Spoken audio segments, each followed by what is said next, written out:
বাঁশ কয় প্রকার ও কি কি তার গুণাগুণগুলি বলো। এই তো স্যার ঝন্টু বলবে। ঝন্টু স্টার্ট। 2 প্রকারের হয় বাঁশ, একটা হয় বাগানে চাষ, আর একটা খেলে মনে ব্যথা থাকে প্রায় কয়েক মাস। বলছিলাম যে প্যান্ডেল হয় প্রথমটা দিয়ে, তাই আজকে আমরা কথা বলবো 2 নম্বর বাঁশ নিয়ে। যারা হয় প্রাণ খোলা, যাদের মনটা নরম ছোলা, বাঁশটা তাদেরই প্রধান খাদ্য, সাথে আবার আচলা। প্রিয় বন্ধুর মাঝে বা যারা আপন আছে, এই বাঁশটি পাওয়া যায় মূলত তাদের কাছে। এই বাঁশ যায় না দেখা, যাদের জন্য রাখা তারাই এটা অনুভব করবে শুধু একা। এই অনুভূতি নয় ভালো, মুখ হয়ে আসে কালো, দিনের বেলায় চোখের সামনে নিভে আসে যেন আলো।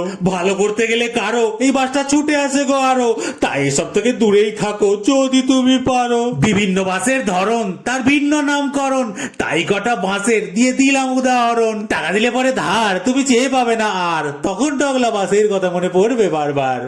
সচ্চা প্রেমে খেয়ে ধোকা বানিয়ে দেবে গো বোকা, তখন কেটে বাঁশের কথা মনে পড়বে গো তোমার খোকা। বিয়ে করলে যাকে ভালো লাগছে না আর তাকে, তাহলে তো তুমি গুরু পুরো আচলা বাঁশের ফাঁকে। তাই বাঁশ থাক ঝাড়ে, ডেকে এলো না তারে, এদিক ওদিক হলে কিন্তু খুব কষ্ট দিতে পারে।